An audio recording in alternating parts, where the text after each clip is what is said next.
Well, thank you guys for traveling down and covering the game. Um, Great life lesson for those players today.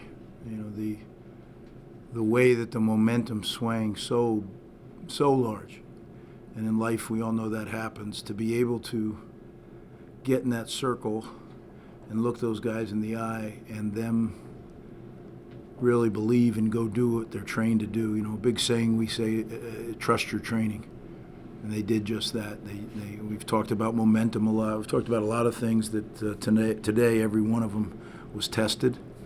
I think you learn a lesson. You go really get after somebody, and then it flips like that. It's very, very hard, especially in their stadium, to be able to pull it back and go win the game. And that's what we did. So I'm proud of the guys. We certainly have a lot to clean up.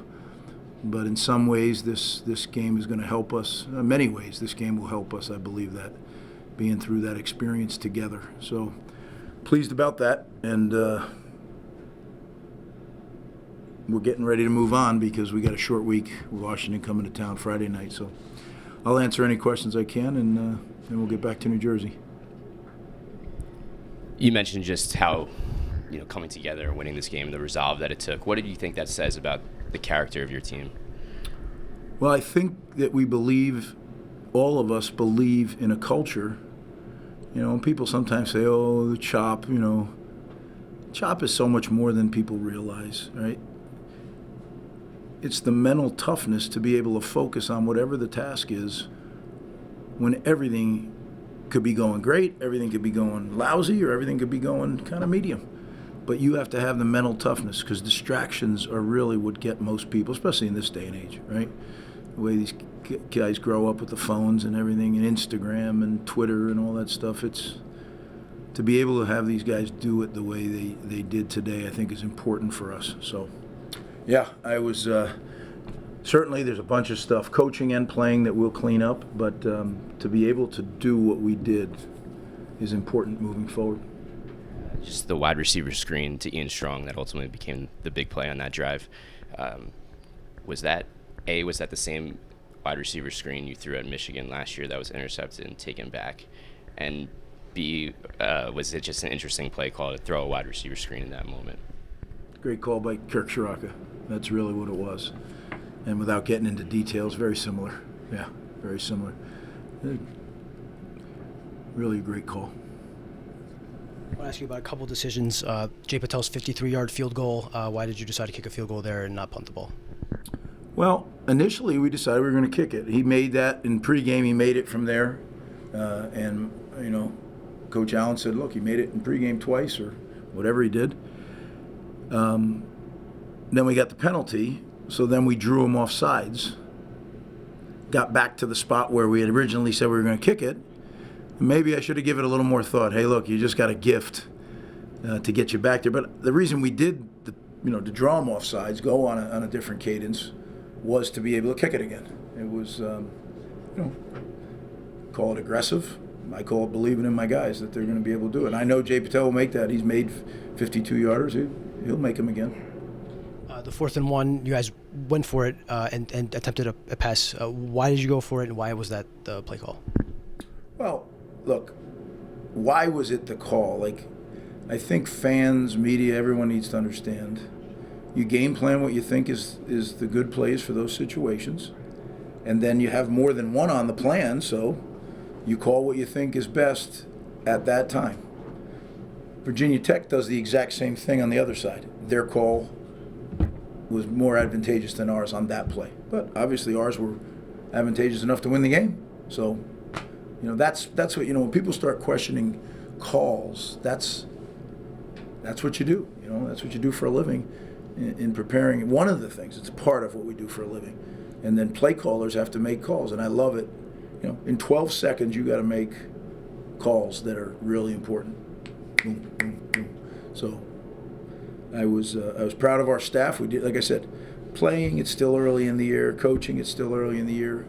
But the cumulative effect of our guys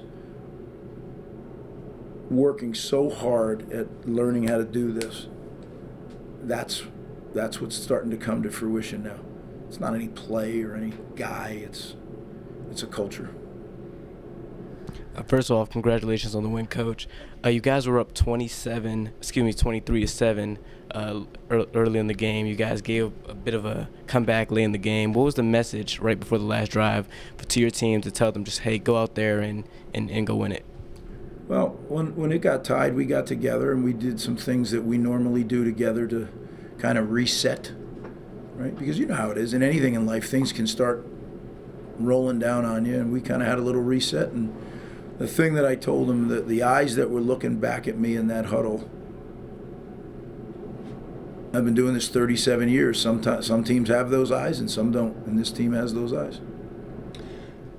Just wanted to get your thoughts on what was going through your mind after the interception there at the end that sealed it after such an up-and-down game. Well, it didn't seal it, so that's the problem, right? They still had their timeout, so we had to go through a process. So it certainly was a big part of it, right? Yeah. But, you know, the thing that, unless you're responsible for it, right, you got to figure, okay, they still have 3 timeouts. We got to get a first down here. And then when we got that first down, I mean, you could see it just went whoop, headset off, because now we're taking a knee and you win it. So there was a lot of work to do after the interception. But what a great play. Pressure, and then Robert Longerbeam couldn't write a better script, right? A Virginia kid coming home, and you know, really the two of both he and Tyreem, you know, at one point was committed here and came back from his Achilles surgery at this game, and I knew this was always a target for him. He wanted to play here. I couldn't tell you one bit if he played well or not. I mean, again, we have the worst view of anybody, but I was so happy for them. And again, there's some exhausted guys in that locker room. Virginia Tech has a very good football team. I wasn't doing coach speak on Monday. I believe that team has a lot of NFL players on it, a lot, both sides of the ball. So it's a good win, and it's one that we learned something about ourselves. Multiple trips to the red zone, 3 of them came up empty. One, why do you think? What was missing there for you guys to kind of put it in the end zone? And did you feel like your offense left some things on the table, given how well they played? You know, we moved the ball. You're right. We moved the ball up and down the field. At times, we didn't finish the job, but you know, up until this point, we've done a really good job in the red zone. So we'll have to go back and look. And but again, the team we were playing has really good players, and you know, that's part of the deal, right? That's why it was a close ball game. They have good players. We have good players. They're well coached. I think really well coached. Coach Pry does a great job, and he has a really good staff. So we knew it was going to be this kind of game, and I literally talked to the team about the ebbs and flows. See, it's very different when you're playing in somebody else's stadium and the noise and it was a very hot day, and the sun was beaming on us the entire day, right? So I mean, those guys, it was so many, you got to hydrate, you got to continue to hydrate through the game. And, you know, and when things got tough, that's usually what can break a team down. And they just kind of give. And to see this team pull themselves up by their bootstraps and not give, rather go get, that was very impressive to me. Final question, Pat? Was Kyle Monunga 100% in this game? It looked like he had his like a wrap on his leg, and Sam Brown got a decent workload. Yeah, you know, Sam was much better, and Sam was really feeling it today. You know, he's fresh. He didn't play last week. And Kyle, every week when you carry the ball the number of times that he does, and the target that he is, there's things that are always bothering him. You know, he never goes into a game saying, "I feel great," but we really, and I've said it before, I like our depth in the running back room, and certainly if we can take some reps off Kyle, it's going to help him later in the year, right? So Coach Shaw does a great job of rotating those guys, and you know, I trust him with that, and he knows them better than I do as far as their play style. He coaches them every single day, so you know, I was proud of the way he managed that situation. So they both.